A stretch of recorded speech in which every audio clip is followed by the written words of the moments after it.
Good afternoon, good evening, and good morning, EA peers. Wherever you're at, you are sitting in with the In the Lead podcast once again. This is like episode 75 or 76 or something like that. We're cruising, making it happen. So that's pretty exciting. We've got another fun-filled episode filled with all kinds of information, Beat Zillow questions, all kinds of stuff. Pretty big round table today. Got three of my homies with me. We've got Alec. How you doing today? Hey, doing good. Glad to be here. Yeah, doing well. How you doing, man? No one ever asks you. I know nobody never ask you. Is what I feel Nobody like. asks the host, man. Yeah. I'm doing okay. Krista? Yeah, okay. I'm hanging in there. Good. I'm hanging in there. Had a soccer injury, recovering from that. Yeah, pretty gnarly one. Yeah, really bad. That's really about it, though. Just been hanging out with my buds, doing podcast recordings. I had a day trip to San Diego. That was pretty cool. Thanks for asking, man. You made me feel really good. He had so much stored up. Just ready to really healthy. You look well sunned, man. I look well sunned. Thanks, dude. I appreciate it. I'm gaining weight, going to the gym, making it happen. Speaking of gym, I need some protein advice. What's the recipe of the day? You know, man, I'm still going with the peanut butter and the yogurt in the mornings. But I did have an interesting dish the other night. There was salmon with Parmesan on it. And I know fish and cheese are usually a no-no, but this was pretty darn good. It was like a pine and Parmesan crusted salmon, and it was delicious. Dude, balsamic glaze with that? Sounds delish. Yeah, I think it had mayonnaise on it, but balsamic glaze, mayonnaise. Did you say mayonnaise? Yeah, I feel like they're pretty interchangeable. Yeah. I'm telling you, dude, this thing had like everything fish shouldn't have on it. And Did you really make delicious. it? Did you make it, or was it a restaurant? Yeah, well, we subscribed to one of those things where they like send you like all the ingredients and then with the recipe card or whatever, and then you just make it. Do you do like Blue Apron or Tasty or? We do plated. Plated. We just switched to plated. It's like Blue Apron though. It's good. I thought it was a little less fancy than Blue Apron. They like sent me like Dannon yogurt instead of like some goat yogurt or something. We need to get goat yogurt. We need to get on the horn. Is there such a thing? I swear. Oh yeah, man. Yeah, man. Goat cheese is great. Exactly. Well, goat cheese, of course. Yogurt.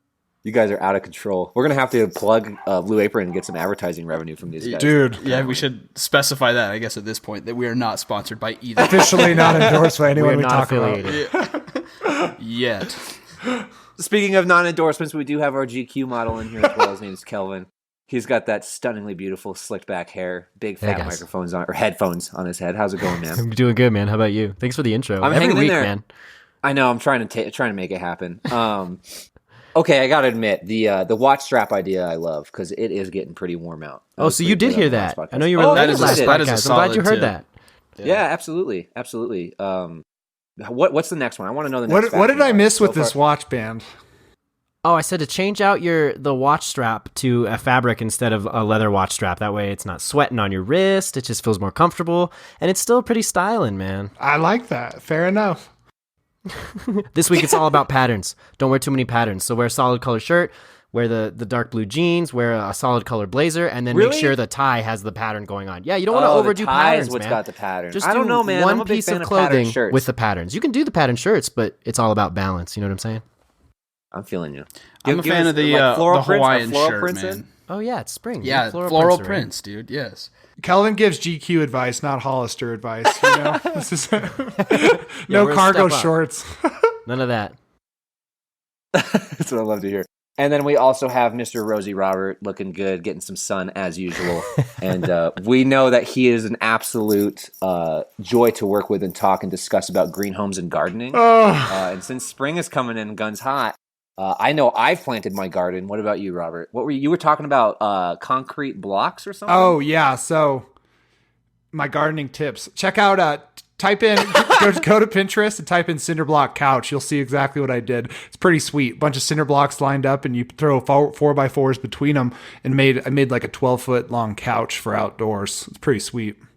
But the thing I didn't expect is cushions are about $300 to cushion that thing. So I'm having to learn how to like fabricate some cushions or something.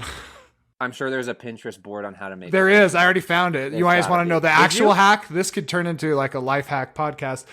Use baby mattresses instead of cushions. They're the exact same thing, except they'll charge you can get them for $15. And a cushion that size, they'd normally charge you like $75 for. That's brilliant. Baller. You just So blew my mind. did you do cinder blocks all the way around, or did you do the beams across? So you do a mix. So you do like cinder block. It's kind of two stacked on top of each other, and then there's the backrest, and then you take about 6 4x4s and shoot them through, and then throw cushions on top. Cool. I'm gonna keep this relevant with the real estate thing too. Like if any of you agents have a house that's got really crappy curb appeal, this is a cheap way to make that look freaking. Or how about an article on easy DIY home improvements for the summer? You know, like it was literally I spent $140 and built a couch that would cost like $800 at Home Depot or something. I want to see pics of this thing. Dude. You put some nice cushions on it and stuff, and like that kind of stuff is really in. Like all those reclaimed floral materials. Prints? That's an you put easy some value. Floral add. prints on it. Yeah, there you go. Exactly. Yeah. You make it happen. Very cool. All right. Well, the intro's done. That one wasn't too bad. Like 8 minutes, something like that, right? That's about 6 minutes. I got us right That was under good. 6. There we go. I'm going to try and narrow it down to 5. One day I'll narrow it down to 5. We're gonna be adding timestamps on. Chris will do it on Podbean. I'll do it on YouTube. So if you guys ever want to skip the intros, just know you can. There'll always be But links. don't Don't do it, because the intros are awesome. Yeah, that's right. Absolutely. All right, we're going to dive right into the questions from BeatZillow this week. We had 3 really, really good ones, I feel like, and I really wanted to share them with you folks. The first one is from Jamin S. Hensley. That is the most dapper name I've ever heard. I love it. Right? So we just updated one of our InstaFarm pages, went from a 0 to 45% in SEO score. I know we're supposed to make small changes every now and again to stay relevant, but how long should we wait between making changes to each InstaFarm page? After they're all done, we are going to go back and see if we can get the SEO score a little higher to ensure constant change activity on the back end. Mr. Alec, I wanted you to take this one away since you don't really get to talk about SEO and blogging and all that fun stuff. Yeah, and actually I chatted with this gentleman in BeatZillow a little bit about this as well. But the thing that jumped out to me was the bouncing around and go from 0 to 45 and then jump into the next one. That's probably not the best way to do it. And what I was telling him was that it's probably better to get at least one all the way to 100% before you move on to the next one, just because you want to be able to have that one page that has a good shot at ranking high before you go on to the next one. If you do them all at 45%, you have 10 pages that rank like mediocrely. Better to have the one that has a good chance at ranking highly. Is that a word? I love that. Mediocrely? I think it is. That. Look it up. Okay, good. I love that. I'm like the food guy. I'm not the dictionary thesaurus guy. So, but yeah. So that was the first thing that jumped out that I would say is that get it to 100% before you go on to the next one. But so having said that, assuming you went through and you got all your InstaFarms to 100%, then it is a good idea to go back and just kind of freshen things up now. Add maybe update like with newer blog posts that are relevant to that InstaFarm area. Change out a video, put in a more current video. If market stats change, that kind of thing, go through and update those. That's what I would say.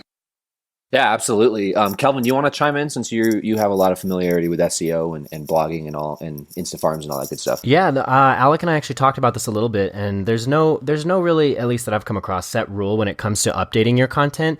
Google makes roughly, I think, around 500 minor adjustments to their algorithm on an annual basis. So as long as you're adjusting your content at least every year, just making it relevant and fresh, or even more frequently, depending on like what Alex said, where maybe there's different market trends appearing, you're safe and you don't have to worry about the specifics. But as long as you're just keeping it relevant. And sometimes people are inclined to keep doing, just to keep creating new InstaFarms, to keep creating new neighborhoods to do. And I think what we do at EasyAgentPro is you see how something ranks and how it's performing, if you can find it in the search results. And then you can kind of set your target and like, man, so this thing, it's been, 5 months now and it's not quite where I want it to be. I'm going to go ahead and go add some content to it. I'm going to 3-up it, better images, more content, link out to some stuff and build supporting content around that. And you can explode the results versus, kind of just like being done with it. Cause it is a constant activity. So it's not like you shouldn't ever not update stuff as you go.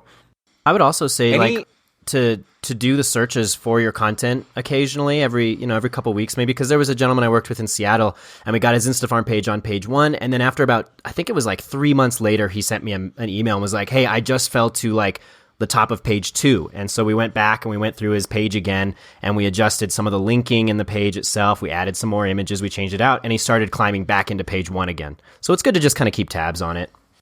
Right. Absolutely. Any good ideas for content that you should stay relevant on, update? My opinion on that type of question, it would be like, because I've had that one come up as well. Like, well, what should I put on the page, right? and what needs to stay relevant. And one of the things that I like to always tell people that's like really good information that a lot of agents don't put on their farm pages is average home price, average income.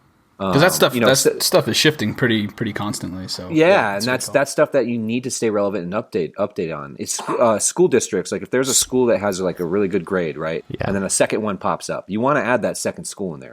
Yeah, well, and those third-party organizations are re-ranking those schools on an annual basis as well. So that's stuff you want to update too. Yeah. And then if you're really focusing on SEO and you're taking it seriously and trying to kind of put a good amount of focus into it, it's not a bad idea to get an SEO tracking tool so you actually see what your search engine results are on a daily, weekly, monthly basis. The one we use is called agencyanalytics.com. And they'll literally show you this month you gained 500 slots. This month, this keyword dropped a few. But it gives you kind of, instead of kind of just guessing and typing random stuff into Google, it'll show you actually where it's ranking for what the keyword. You have to set your keyword. So, which is a good activity anyways, because it makes you keyword focused as you're writing stuff, as you're doing these marketing activities. And you can kind of hop into agency analytics from time to time. I think it's $50 a month for the beginner plan. But it'll literally show you where you're at. And then you can tell which ones you should probably, because some of them you'll get gimmies. When you do a small neighborhood, you get a gimme if no one's ranking for it. So you can kind of just launch an Instafarm and you're like, man, I got first page. That's good enough. I'm going to go work on this third page result. And it'll literally track up to like 7 pages deep in Google for you. So I'd check that out if you're really into SEO. Yeah, I think that's fantastic advice. Another thing that I want to chime in on, because I know Kelvin and I have had a conversation with Jose on about this, because we're trying to figure out ways to like help users understand what SEO is a little bit more in depth and portray to them and let them know that SEO is a long-term strategy. It is a long-term game. And I can't really reiterate that enough to people, because it's, this isn't something that you type up some stuff and then 4 days later, you're going to land on the first result. So, especially for big keywords, big key phrases and stuff like that. So when you are setting this up, prepare yourself for a wait. Prepare yourself to be patient. Get it done quickly and efficiently so then that's all you have to do is wait. You don't need to stress out and be like, okay, did I add something here? I'm at 45% on this one. Let's move on to the next one and stuff like that. Get the 100% done and then just be done with it. You're done. It's that simple. You're done. Mm-hmm. And I think Tyler actually did a video about that today or pretty recently, where he flat out said SEO will not help you today. Right. Like when you post it, don't expect anything out of it. And I think that is the right mindset to go into it. But the longer you do it and the more you do it, the better it's going to work like for tomorrow. So you're planting seeds for later. Whereas with ads, you're picking the fruit that's available now. Yeah. Yeah, absolutely. I'm sure Robert's probably seeing this now. I'm sure you guys are getting sales for EAP that have been been stoked in the fire for months, possibly a year now, stuff like that. It took us 2 years to even start showing up for real estate websites. So that's the important part. People go after, I want to be Dallas real estate homes for sale. And it's like the most meaty, gnarly keyword you could ever go. Where if you do the smaller ones, if you get postcards, if you get email templates, in real estate, it would be like if you have single story homes in this small community, if you have homes near the school, you can rank those pages a lot easier. And what you do is create your Instafarm. That's the meatiest, best Instafarm you can create, and then link to it and all your other content. So that's a really important thing I think a lot of people miss too, is you need to send link juice to it. So when you write an article about, Albuquerque or something in Albuquerque, and you're like, by the way, here's my Albuquerque homes for sale page, and you just keep pumping up that Instafarm over time, because links are a big indicator. So it's not all about content. You do have to send links from YouTube, from Facebook, from other parts of your website, your blog, and that's how you really start to show Google, because all it is painting a story about what it is and how relevant you are. They're trying to serve the best information to someone searching about it, and the best information usually has things like schools, other details about the neighborhood, restaurants, activities, all this stuff, and there's probably supporting evidence to it, so they can feel confident sending them to your website when someone's actually looking for something without wasting their time. So I think and I understand it's so painful to shoot blind. That's why I recommend using the SEO tool, because you'll do it. And like you said, like I got a 45%, I wonder what's happening. And you're just going to wonder that for 3 to 6 months if you don't get an SEO tracker. So just get a tracker, and then at least you can sleep easy at night knowing you made progress, because it's all about that 2% day over day. Yeah. Right. Well, and I like what you said too about focusing on creating a bunch of other content that's going to give that page link juice. Thinking about how many times should you change that one InstaFarm page is kind of the wrong question. It's kind of the wrong frame of mind to go about. The whole thing, you should be creating the best possible resource and the best possible complete network of resources about that thing that you want to rank for. So yeah, go ahead, Kelvin. Sorry. No, you're good. I was just going to say, because Robert was talking about backlinks, just to give you guys another resource you could use. Check out Moz. They have a free open site explorer tool that you can plug in your domain or someone else's domain if you're curious. And it actually breaks down the backlinks that site has and the domain authority that they've established, just to give you kind of a reference point. And then you can also move into like a more advanced tool like the one Robert was talking about, Agency Analytics, which is awesome. But that's a free tool you can use to kind of just get a general sense of the backlinks that you've established, or maybe the backlinks that your competitors have established in your area, and just kind of see how they're ranking right now. And you guys want to, while we're on the topic, domain authority, let's clarify what that means. Do you want to go into that, Kelvin? Oh, go ahead. Sorry. Called you out. Well, so domain authority is just the power that another URL has earned. This is why we don't recommend switching URLs. Once you're halfway through your business, it's kind of bad, because you literally use all your domain authority. You start at 0 again. So over time, that increases domain authority.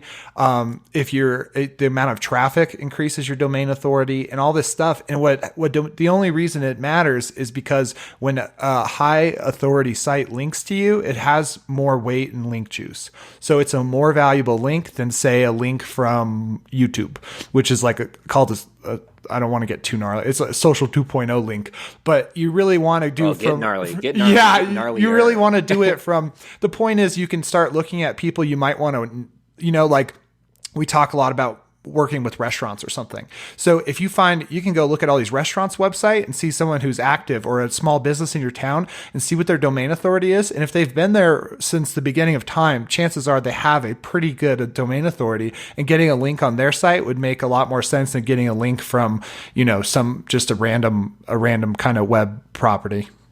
That's a great networking advice. That's a really, really good idea, actually. Because that's the thing is, what would you rather have your site linked to it? And let's just say a hypothetical, McDonald's, or the local place that's sold out at noon. There's no more tables left. You know what I mean? I mean, if you could get it from McDonald's, that'd be great. I'll take a link. Well, right, but that's what I'm saying. Like a really crappy fast food restaurant, or like one of the restaurants that have a Michelin star, and people can't stop talking about it. And you know what I mean? Exactly. Yep. So no, I think that's great. That's a fantastic idea. Write all this down. Right. Get everything down. That was SEO 101 right there. That's it's hard. Seriously, yeah. It's hard to talk about SEO without I'm glad Robert clarified that for everybody. It's so hard for me to talk about this stuff without bringing up all the jargon and technical speak for SEO. Well, and some of it's foo-foo, and it's like some of it doesn't matter. Guess that this is what is going on, and I don't know. It's like, well, and then just like if any of our listeners are like completely, have their head in the sand because they're so scared of it or so intimidated by it, we've got guides on the back end of your website in your education section about SEO. Here's what it is. This is why it's not magic. This is how it works. And it's a really, really nice, mellowed version of what we're talking about. So definitely take advantage of that as well. And if you have any questions about it, we answer it on the podcast. We have support and all sorts of different ways for you guys to really grasp the idea of the benefits of SEO. Like I said, it just takes time. That's all it is. Rome wasn't built in a day. Whiskey tastes better aged. It's the same idea. So, all right. Well, we'll move on to the next one. Miss Tracy, she's a very, very avid EAP user. She's got a really fantastic site. She just made a switch to a classier version of the site. But besides all that, she is marketing. Congratulations, first of all. This question's for Robert. She goes, is marketing any different for a $500,000 property and $1 million+ property? Ultimately, the goal is the same, right? To get the listing in front of as many buyers as possible. Going on a listing interview for my first $2 million property and could use tips or advice. Thank you. So congratulations, $2 million. That'd be a fat check. Oh yeah. So I would just say let's take an example. Is marketing any different for, say, a Dodge Neon versus a BMW M5? It's quite different. The people that buy each car are looking for different things. You know, someone looking for a green car versus someone looking for a sports car, two totally different customers. So right off the bat, yes, they are different, but the goal is the same, right? We're still selling a car at the end of the day. So when you're doing I like to, when you're thinking about marketing for, and then the commission that you could earn for it, it's always important to think about it in a way that this is how much that I could spend by selling a more expensive house versus selling a cheaper house. Selling a house that's 200 grand, you know, you have a few thousand to work with as a marketing budget. When you start getting to $1 million house, it explodes. Your commission's going to be massively bigger, and I would look at it as your marketing budget is bigger. So this is where things like single property landing pages come into play. This is where you can spend up a dedicated campaign just for this one house, and you're just showing this house. You're running ads for this house, and that'll make your seller more happy, and it'll be more effective because you're actually promoting it, and you know, you have to kind of go out and reach that audience a little different than just sending it to the IDX and hoping people discover it. Well, and I love that point too, that it is a fatter check, but it's like part of that money should be going to, I can afford to spend this much to acquire this person. I love that point. And I was talking to Paul, our head blogger, about this yesterday, because we were looking at all these things with these VR tours and stuff. And we were talking about like, how would that be practical? And what we discovered is the people who are actually using that right now are the people who are marketing luxury properties. And that's something where you could afford to send someone a VR headset that costs, I mean, you can get Google Cardboard for like $15, but you could literally mail one of those high prospects who's like the $3 million, $5 million home prospect, send them a VR headset, and then send them the link to a tour of all these multi-million dollar properties where they can literally like go through. That's I mean, it sounds just like a gimmick sort of, but like the fact that you're going that extra mile and a lot of other agents probably aren't, like shows that you are taking marketing that property seriously, that you're offering a different higher level experience, because that's really what the difference is, I think, in luxury marketing is the level of experience. And I think people's expectation who are buying a home like that, their expectation of the experience is going to be different. It really allows, it starts to allow Matterport, drone footage, all this stuff to make a lot more sense. And I've even seen a big one in Albuquerque. We have these huge multi-million-dollar properties down by the river, and they'll just have a huge like Gatsby style open house at them, and you actually have like catered food, and you have like cocktails, and you can kind of make this event out of it, because if you do close this house, it's going to be substantial income. So you just well, and talk about great recognition, brand recognition too, right? Like, if you have a big gala for the open house, definitely get some footage of it. That's fantastic footage for advertisement. That's great for YouTube videos. That's great for your website. It's more content for you too. So, you know, that type of mentality where, like you guys said, okay, the commission check is quadruple what I'm used to getting. I need to make sure that the advertising is up to par as well. And I think that's very, very important. And I love the idea of, like you said, a gala or a ball. Drone footage is like, man, I can't tell you how many times how many times I've seen these multi-million-dollar properties sell in Albuquerque, which is a really tight market. There's not a whole lot of people that can afford that style of property here, but they sell fast, and it's because they really take their advertising seriously. They spend the money on it, and they make sure that it's high quality content. So yeah, I agree with you guys wholeheartedly. Calvin, you want to chime in, Mr. Marketing Guru? No, I think I like the example he used with the cars specifically. So like, right, yeah. If you're just going to sell a Porsche versus like something else, maybe just like a Honda Civic, it's different targeting. There's different features that you need to keep in mind, and then the level of the experience that you need to bring to the table has to be completely different for the two. So I just really like that. I like that metaphor. Speaking of metaphoric advertisements with cars, have you guys seen the new one for Audi with the guy who like gets put into witness protection? And like the lady was like, this is going to be your new identity, your new house, your new family. You're going to live in a different part of town. And then she throws a paper of the SUV that he's supposed to drive. And he's like, what is this? And she goes, well, that's your non-conspicuous SUV. And it was of a Lexus.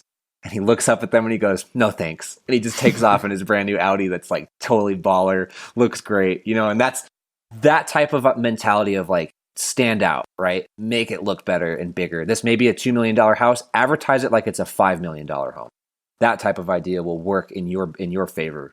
Definitely. Mm-hmm. And then back to like the Tom Ferry big fat open house that he's really big about. What better opportunity than at a multi-million-dollar property where you can just blast, everyone, even if you're not, when a house is that big, you don't even have to necessarily be interested in buying it to go check it out. So, but that doesn't mean you're not going to buy a house. And it's a great way to network, get there, kind of get some referrals going. And imagine, you have this huge party, you have your big sign there, you have a dude flying a drone around just because drones are cool and people like to see them. It's a win-win. Yeah, definitely. Kelvin, did you want to chime in? I saw your pinky go up because you're all dapper and clean looking, good looking. No. I was looking for, there's an app I'm doing a video on. I can't remember what it's called. It's Open Homes app, something like that. Because Robert was just saying you can pick up information. I was just going to say, and there's an app you can use for that. And it asks people questions to help you segment your whoever's in attendance at that open house. If they have an agent, when they're looking to sell. And that's the thing is, my idea with this is, like Robert said, like, are you advertising for a Neon or for a Ferrari, right? Or a Bentley or whatever? And that even in smaller scale homes, you can do that. One of our poster children who's been very successful is Eric Carmen, and he's advertising a $500,000 home or a $350,000 home. But during his open houses, he makes a big freaking deal of it. He gets the best cupcake maker in town to have cupcakes there. He plays some fantastic music. All of his lead capture methods are done with technology that shows that he's up to date. He's active, and it benefits him. He's selling houses that way. So this same mentality of like, step up your game when you're advertising the home can even be used on a smaller scale. Well, and the easiest way is to set a percentage of your commission that you're going to spend on advertising for every listing. Like, move them. Let's get them out the door and commission checks rolling in faster, and let's repeat it. Because the more you do that, the more you can funnel into advertising. So you could do 33% of this commission check into the advertising budget, 33% into future advertising budget for branding and all that kind of stuff, and then 33% take home. And you start to work with that, and then it's a no-brainer. You're like, man, I have $4,000 to spend on this. How should I do it? What am I thinking for this one? Man, I have $6,000 to spend on this one. Versus like, or it could be a real small property, and then you can just adjust everything. And then that's the importance of really creating like your lead gen system that you can turn on with like Facebook ads. So then at that point, it would be like you have a system for luxury, you have a system for when you have foreclosures and you're working with investors, and then you have a system for mid-tier properties. So you have like these 3 repeatable systems, right, Robert? Exactly. And then you don't have to ask yourself questions when you do it. You know who the people are. You have the system in place to take care of it. And you're like, hey, I need these flowers. Hey, I need the edible arrangement. Hey, I need this. And you have everything going, like you can create these experiences over and over again. And then it's just a self-fulfilling thing because you keep coming in contact with more people. You keep listing more houses. You keep selling more houses, and it's a win-win. Right. Yeah, absolutely. Another good one to take a look at, her name is Kathy Fulton. I don't know if you guys have paid attention to her stuff. She is one of those individuals who saw the benefit of video marketing really, really quickly. Spent a pretty penny on some really high quality equipment, a drone, really, really nice camera, and she's filmed every house that she sells, no matter what the price is. She goes in, she films it. She does a walkthrough with her voice and her, like a little intro with her showing it. So she shows her face. She shows her relevancy. These houses sell within hours of that video being up. So, I mean, there it is. It works, period, So, and that costs probably $200. So like it's, and half a day. And I mean, it's just ridiculous. And it's something people like to look at. So seems like a no-brainer. And that's the thing, and you compare that to some of those listings that are like, they drive by and take 1 or 2 pictures of the outside and call it a day and slap it on the MLS. Like, which agent's going to sell some of the IDX listings crack me up. It's like, man. Right. There's been some on Beat Zella of like a dude's finger, like in the shot. Yeah. Come on, fire. I think Dustin one time posted one of had a guy in every picture, and he's like, this was from Craigslist, so it wasn't on the MLS, but he's literally like, this is the kitchen. This is me in front of the bedroom. This is me in the bathroom. And he like did selfies the whole time. Unless you look like Kelvin, you can't be doing Probably that. Don't. You can't be doing it. Yeah, great question. Hopefully that helps you out getting the idea. Let us know how well it goes, and congratulations. That's a big property. Really, really cool. We'll move on to the final question. This one's specifically for Kelvin, and it's one of our favorite people who's been on the podcast before. Her name's Karen Carr. We love her very much, and we wish her the best of luck moving to a new state. She asks specifically to Kelvin, you in particular seem like you make videos all the time. Tyler is going to be so mad that he couldn't answer this. I'd like to know what your typical day looks like. How often do you record and film? How long does it take to edit and add all the graphics, etc.? For an individual agent, how much time should we expect to devote to a comprehensive video strategy? Mr. Kelvin. Thank you. So, currently I do 2 videos a week, and what my day typically looks like is I usually film those videos on Mondays and Wednesdays, and I try to start editing as soon as I can, and sometimes that bleeds into the next day, but usually I spend about an hour filming the video itself. So I jump around the frame, do the jump cuts, I read through my Google Doc and make sure I hit all my bullet points, got all my subject matter, I take some photos for my thumbnail, and then I typically can spend anywhere from 2 to 4 hours, sometimes a full day editing a video specifically. So like when we released the new backend, I spent the whole day working on that video, but that's typically what my process is, and then I just get it uploaded. But the thing I really want to stress with answering this question is I do a lot because I really you love can the say production it. That's value. what I get paid to do. Just say Well, it. yeah, You that's can like a totally say huge it. part of my job specifically is to make the best quality video content that I can, because there's a big resource for EAP.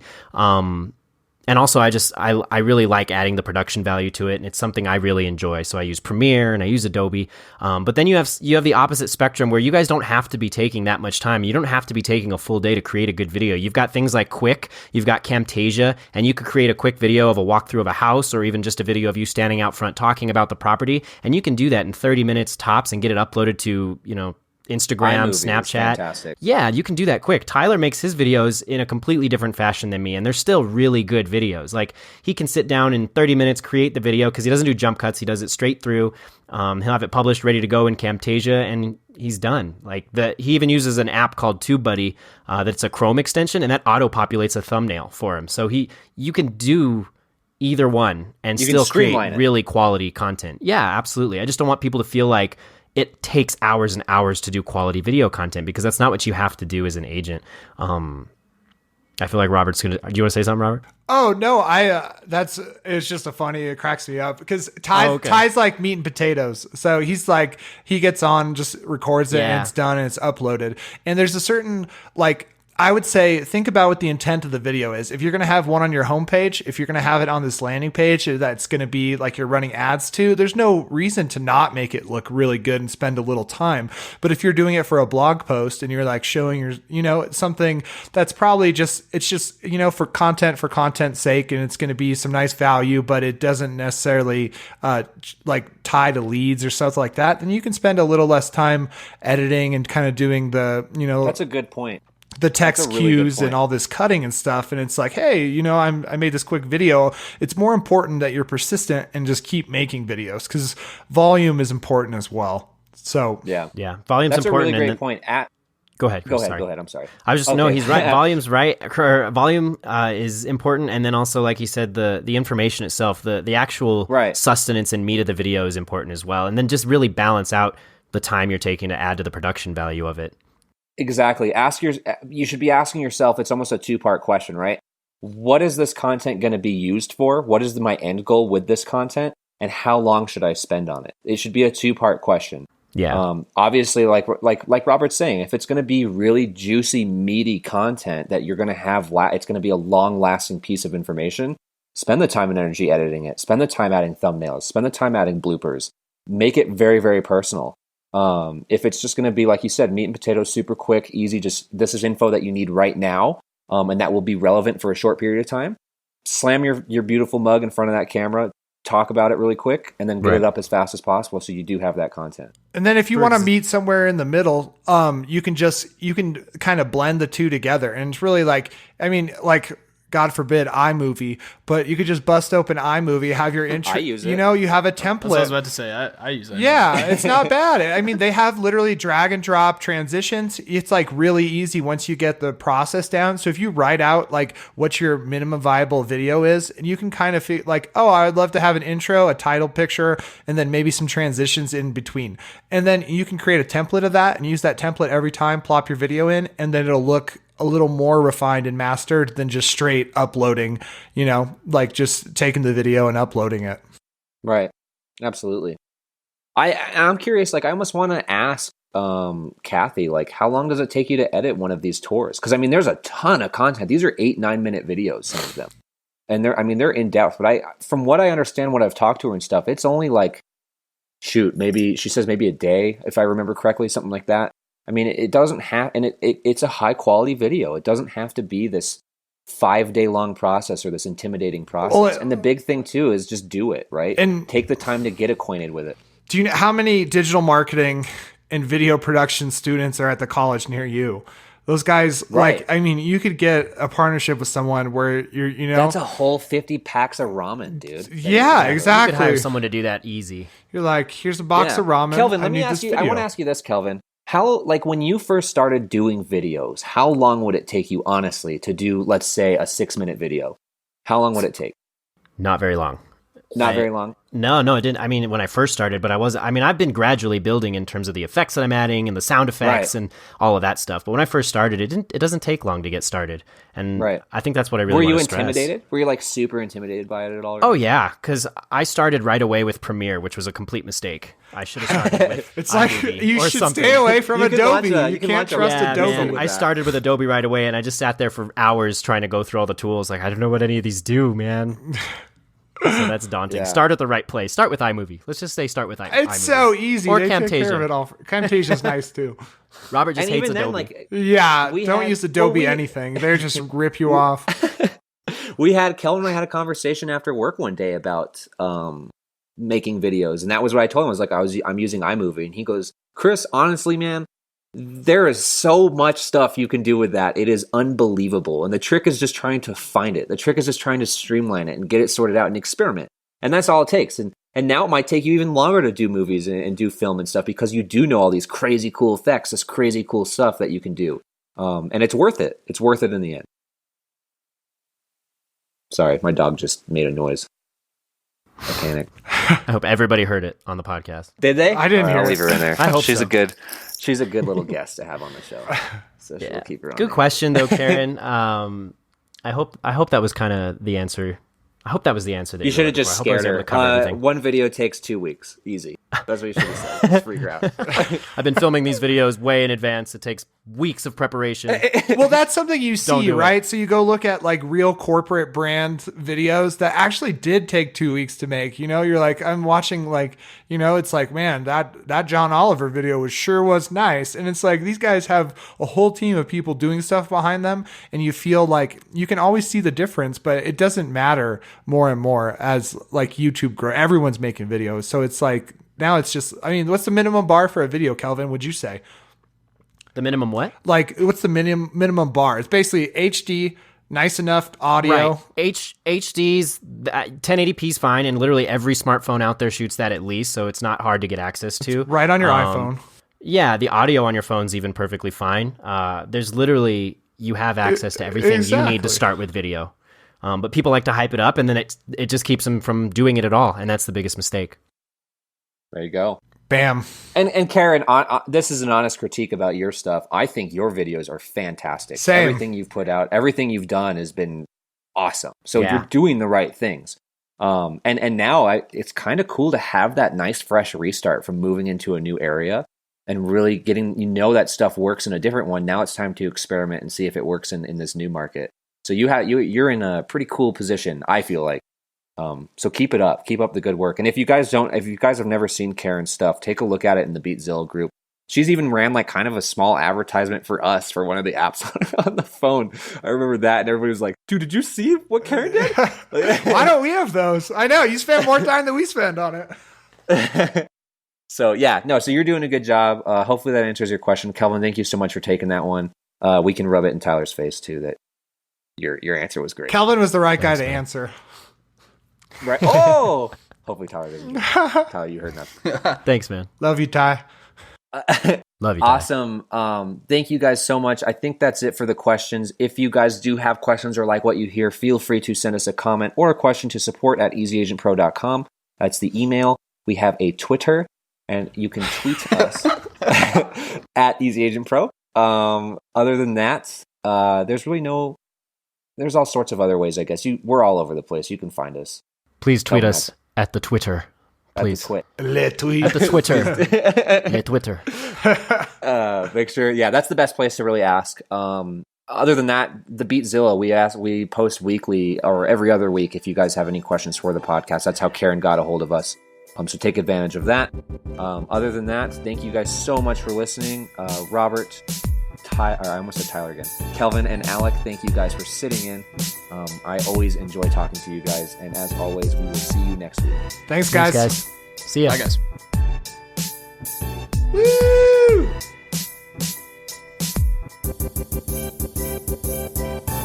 Thank you for listening to In the Lead. If you have enjoyed the show, be sure to subscribe on iTunes or Stitcher and leave us an honest review. For more great content, check out our blog at EasyAgentPro.com. And as always, we'll see you later.